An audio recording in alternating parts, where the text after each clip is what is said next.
আল্লাহ তাআলা একটা বাক্য বলেছেন, কাদ আফলাহা মান যাক্কাহা। হাকিমুল উম্মত মুজাদ্দিদ মিল্লাত আল্লাহু মারকাতা তিনি বলতেন, যদি শুধু এই আয়াত কোরআন হইতো তো কোরআনের জন্য যথেষ্ট ছিল। যে কথাটাকে বোঝাবার জন্য রব্বে করিম আরশে আজিমের মালিক এক টানা 11টা কসম খেয়েছেন।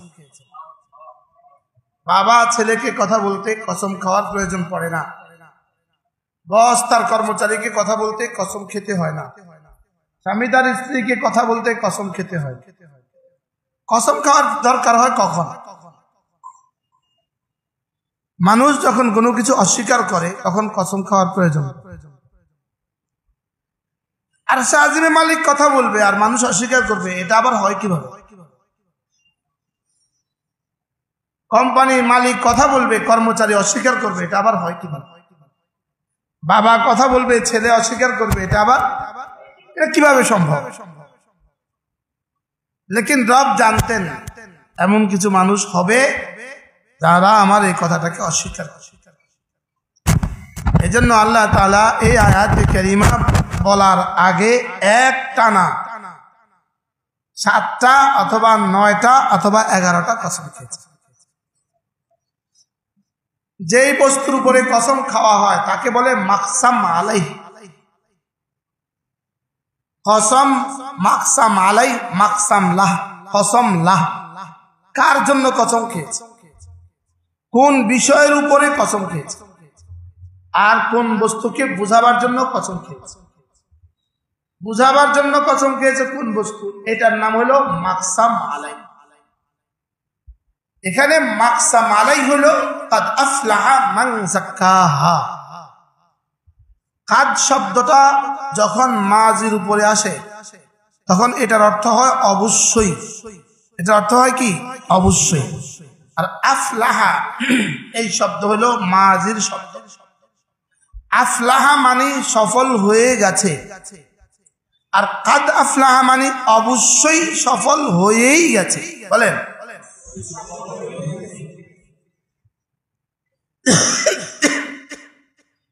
আর আরশে মালিকের এলান অবশ্যই সফল হয়েই গেছে। এটা শোনার সঙ্গে সঙ্গে কলিজাতে আগুন ধরা উচিত ছিল। কে জানি সফল হয়ে গেছে, ওই তালিকায় আমিও আছি কিনা। কাদ আফলাহার বিপরীত শব্দ ওয়াকাদ খাবা। কাদ আফলাহার বিপরীত শব্দ কি? ওয়াকাদ খাবা। আফলাহা মানে সফল হয়েই গেছে, তাহলে ওয়াকাদ খাবা মানে কি? ব্যর্থ হয়েই গেছে। বলেন, আবার বলেন। তাহলে এই দুইটা শব্দ আমি বারবার আপনাদের সামনে এই কথাগুলো বলেছি। আফলাহা সফলতার চূড়ান্ত তর্জমা কি? সফলতার চূড়ান্ত তর্জমা হলো একজন মানুষ তার জীবনের সমস্ত প্রিয় বস্তু পেয়ে যাওয়া। বলেন, আর সমস্ত অপ্রিয় বস্তু থেকে বেঁচে যাওয়া। জীবনে যা চায় সব পায়, আর যত কিছু থেকে সে বাঁচতে চায় তত কিছু থেকে সে বেঁচে যায়।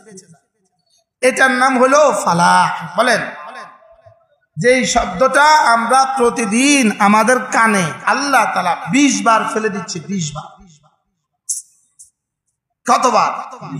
আমাদের কানে এই শব্দটা রব্বে কারীম প্রতিবার 20 বার দিচ্ছেন।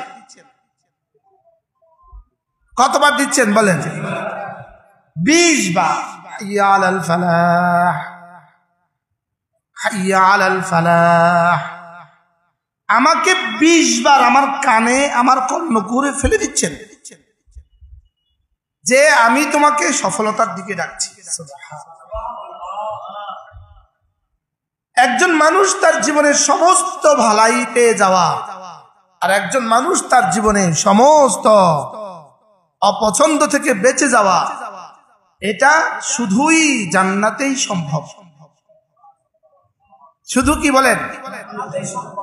জান্নাত শুধুই সুখের জায়গা, জাহান্নাম শুধুই দুঃখের জায়গা, আর দুনিয়া সুখ আর দুঃখের মিশ্রণ। কি বলছি বলেন? হ্যাঁ, জান্নাত, জান্নাত শুধু আর জাহান্নাম শুধু দুঃখের জায়গা। দুনিয়া কি? এখানে একটু সুখ একটু অসুখ, একদিন সুখ তো একদিন অসুখ।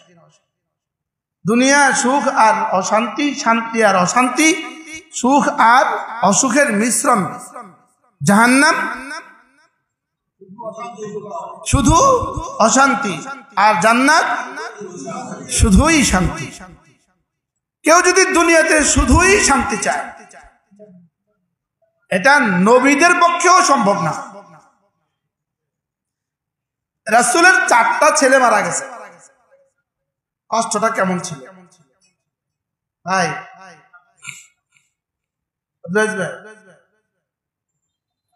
রাসূলের 4টা ছেলে মারা গেছে, কষ্টটা কেমন? অনেক কষ্ট ছিল না? অনেক কষ্ট ছিল। তাইলে বুঝা গেছে ফালাহুন শব্দের একমাত্র মেজদাক কি? জান্নাত। বুঝাইতে পারতেছি না। সফলতার একমাত্র মেজদাক কি? জান্নাত। জান্নাতের আগে কোরআনে বর্ণিত সফলতা সম্ভব নয়। জান্নাতের আগে। এবার বলুন তো দেখি, মুমিন চূড়ান্ত সফল হবে কোথায়? জান্নাতে। আর কাফের চূড়ান্ত বিফল হবে কোথায়? জাহান্নামে। জাহান্নাম হলো চূড়ান্ত বিফলতার জায়গা, আর জান্নাত হলো চূড়ান্ত সফলতার জায়গা। এবার রব বলেন চূড়ান্ত সফল কারা? এর অর্থ কি? চূড়ান্ত জান্নাতি কারা? চূড়ান্ত সফল কারা? এই কথাটাকে বুঝাবার জন্য রব্বে করিম 11টা কসম করেছেন। কোন কোন মুফাসসির বলেন 11টা, কোন কোন মুফাসসির বলেন 9টা, কোন কোন মুফাসসির বলেন 7টা। যদি 7টা হয় আগে 7 আয়াত ধরেন। ওয়াশ-শামসি ওয়া দুহাহা ওয়াল কমারি ইযা তালাহা ওয়ান নাহারি ইযা জাল্লাহা ওয়াল লাইলি ইযা ইয়াগশাহা ওয়াস সামাই ওয়া মা বানাহা ওয়াল আরদি ওয়া মা তাহাহা ওয়া নাফসিন ওয়া মা সাওয়াহা। কয়টা? আর যদি 11টা হয়, এবার দেখেন ওয়াশ-শামসি ওয়া দুহাহা ওয়াল কমারি ইযা তালাহা ওয়ান নাহারি ইযা জাল্লাহা ওয়াল লাইলি ইযা ইয়াগশাহা ওয়াস সামাই ওয়া মা বানাহা ওয়াল আরদি ওয়া মা তাহাহা ওয়া নাফসিন ওয়া মা সাওয়াহা। কয়টা? বাহারাল, চাই 7টা হোক চাই 11টা হোক, 11টা কসম খেয়ে আল্লাহ তাআলা বলেন কামিয়াব হয়েই গেছে ওই মানুষটা যে তার দিলকে সাফ করেছে। আচ্ছা, শুধু এই সব সবকটাই আপনি মুখস্থ করেন, বেশি তো আর আমরা বুঝবো না, আমরা পারবো না। শুধু এটাই আপনি মুখস্থ করেন, কামিয়াব হয়েই গেছে যে নফসটাকে পরিচ্ছন্ন করেছে।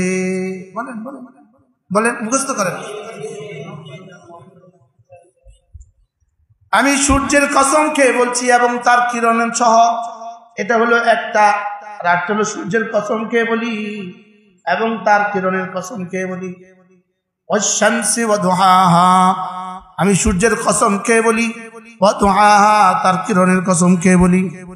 ওয়াল কমারি ইযা তালাহা, আমি চন্দ্রের কসম খেয়ে বলি। চন্দ্র যখন সূর্যের পেছনে পেছনে উদিত হয়, তালাহা মানে বলেন পেছনে পেছনে উদিত হয়। তেলাওয়াতকে তেলাওয়াত এজন্য বলে কারণ তেলাওয়াত এক আয়াতের পেছনে আরেক আয়াত চলে আসে, এজন্য তেলাওয়াতকে কি বলে? ওয়াশ-শামসি ওয়া দুহাহা ওয়াল কমারি ইযা তালাহা ওয়ান নাহারি ইযা জাল্লাহা, আমি দিনের কসম খেয়ে বলি। ওয়ান নাহার, আমি দিনের কসম খেয়ে বলি। ইযা জাল্লাহা, যখন দিন সূর্যকে আলোকিত করে, অথবা দিন পৃথিবীকে আলোকিত করে। বলেন, রাত পৃথিবীকে সূর্যকে আচ্ছাদিত করে আর দিন সূর্যকে আলোকিত করে। বলেন, দিন সূর্যকে কি করে? দিনের কারণেই আমরা সূর্য দেখি, রাতের কারণে সূর্যকে দেখি না। রাতের কারণে কি করি না? রাত আর দিন আল্লাহ তাআলা আলাদাভাবে বানিয়েছেন। আলাদাভাবে কি করেছেন? রাত দিয়ে সূর্যকে আচ্ছাদিত করেছেন, আর দিন দিয়ে সূর্যকে কি করেছেন? আলোকিত করেছেন। এ হলো এক তরজমা। আরেক তরজমা হলো দিন পৃথিবীকে আলোকিত করে। ওয়ান-নাহারি ইযা জাল্লাহা ওয়াল-লাইলি ইযা ইয়াগশাহা। রাতে কি করে? সূর্যকে আচ্ছাদিত করে, অথবা পৃথিবীকে কি করে? দুনিয়াকে আচ্ছাদিত করে। রাতে দুনিয়াকে আচ্ছাদিত করে, আর দিন দুনিয়াকে কি করে? চারটা হয়ে গেছে। স্বাভাবিকভাবে বোঝা যায় কসম একবার খেয়ে মাকসা মালাই বলতে হয়। আমি কসম খেয়ে বলি তিনি ভালো আলেম, তিনি বলতেছে আমি এটা বিশ্বাস করি না। এবার তিনি কি বলে? আমি অবশ্যই অবশ্যই কসম খেয়ে বলছি ইনি ভালো আলেম। ইনকার যত বাড়ে কসম তত বাড়ে। বলেন, প্রথমবার বলার পরেই যদি মেনে নেয়, দ্বিতীয়বার কসমের প্রয়োজন পড়ে? তাহলে বোঝা গেছে কসম খেয়েই যেন রব প্রথমবার কসম খেয়েই যেন বলেন ওয়াশ-শামসি ওয়া-দুহাহা قد أفلح من زكاها, অথবা والشمس قد أفلح من زكاها وضحاها قد أفلح من زكاها. আমি সূর্যের কসম খেয়ে বলছি যে নফসটাকে পরিচ্ছন্ন করেছে সে কামিয়াব হয়ে গেছে। এবার সূর্যের কিরণের কসম খেয়ে বলছি যে নফসকে পরিচ্ছন্ন করছে সে কামিয়াব হয়ে গেছে। এরপরেও বান্দা বলে আমি মানি না। একবার বলার পরে যখন বলছে তো বান্দা বলে আমি মানি না। এবার দ্বিতীয় কসম ছুড়ে দিয়েছে, দ্বিতীয়টার পরে কিন্তু আবার বলছে এই শোনো আমি কিন্তু দ্বিতীয় কসম খাচ্ছি ওয়াল কামারি ইযা তালাহা قد أفلح من زكاها. আল্লাহ, ওই ভাবে আইয়ি আলাই রাব্বিকুমা তুকাদ্দিবান যেভাবে বারবার বলেছে এখানেও কিন্তু قد أفلح من زكاها কি আছে? বারবার আছে। লেকিন বারবার বললে, বেশি বললে কটু শোনা যায়, এই জন্য এখানে বেশি না বলে একবার বলেছে। লেকিন এটা কিন্তু ভিতরে আছে, প্রত্যেকটা কসমের পরেই মাকসা মালাইকে কি করা হয়? দ্বিতীয়বার বলা হয় ওয়াস-সামাই ওয়া মা বানাহা ওয়াস-সামাই ওয়া মা বানাহা। আমি আকাশের কসম খেয়ে বলছি قد أفلح من زكاها। আমি কসম খেলে তো আপনারা বলতে পারেন قد أفلح من زكاها। এবার বলে ওয়াস-সামাই, আমি আকাশের কসম খেয়ে বলি। এবার বলে যদি তুমি তাও না মানো এবার তাইলে আমি ওয়ামা বানাহা আই ওয়ামান বানাহা, যিনি আকাশ বানিয়েছেন আমি তার কসম খেয়ে বলি। এবারও যদি তুমি না মানো ওয়াল আরদি পড়েন قد أفلح من زكاها। বুঝতেছেন তো? ওয়াল আরদি قد أفلح من زكاها। আমি জমিনের কসম খেয়ে বলি যে না নফসকে পরিচ্ছন্ন করেছে সে কামিয়াব হয়ে গেছে। বলে তুমি তাও মানবা না, তাহলে ওয়ামা সাওয়াহা আই ওয়ামান সাওয়াহা, যিনি আসমানকে বানিয়েছেন, ওয়াল আরদি ওয়ামা তাহাহা, যিনি জমিন বিছিয়েছেন আমি তার কসম খেয়ে বলি। আচ্ছা, আর কয়টা দিলে আপনি বুঝবেন? 9টা কিন্তু হয়ে গেছে। কয়টা? একটানা 9টা কসম হয়ে গেছে। এরপরেও কি আমাদের বিশ্বাস হবে না? কোন বাক্য? قد أفلح من زكاها। আবার পড়েন, মুখস্থ করেন। এটা শব্দ, এই শব্দ হইতে পারে আপনার জীবনকে আলোকিত করে দিবে। এই শব্দ আপনাকে দামি বানাবে। এই শব্দ, যেই শব্দ রব একটানা 11টা কসম খেয়েছেন, 9টা কসম খাওয়ার পরে এবার রব যেন বলেন তুই কি তাও মানবি না? তুমি কি তাও মানবা না? আমি যে 9টা কসম খেয়েছি তুমি কি তাও মানবা না? 10 নম্বর ছুড়ে দিলেন ওয়া নাফসিন, আমি নফসের কসম খেয়ে বলি। বলেন, এবার ওয়া নাফসিন শব্দটা নাকিরা, আলিফ লাম নাই, যে কোনো নফস। এতক্ষণ যা বলছেন সব বলছেন মারিফা, ওয়াশ-শামস সব মারিফা, ওয়াস-সামা ওয়াল-লাইল ওয়ান-নাহার সব মারিফা, ওয়াল-আরদ সব মারিফা, ওয়াল-কামার মারিফা। আলিফ লাম যুক্ত হলে কি বলে? মারিফা, নির্দিষ্ট জ্ঞাপক। এবার বলে ওয়া নাফসিন ওমা সাওয়াহা। এবার কি বলছে? নাকেরা না মারিফা? নাকেরা। এবার আলিফ লাম দেন নাই। কেন আলিফ লাম দেন নাই? যদি আলিফ লাম দিত তাহলে তো নির্দিষ্ট একটা নফস, আর আলিফ লাম ছাড়া মানে অনির্দিষ্ট নফস। নির্দিষ্ট নফস মানে আপনার নফস, আমার নফস। আর ওয়া নাফসিন মানে পৃথিবীতে যত মানুষ ছিল, যত মানুষ আছে, যত মানুষ আসবে, সকলের নফস।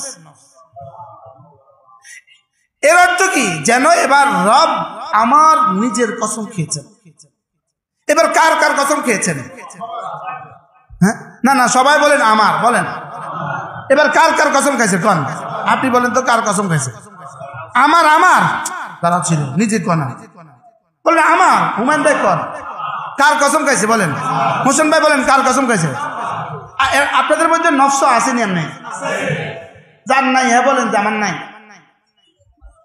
আছে তো নাকি? তাহলে ওয়া নাফসিন মানে কি? আমার নফস।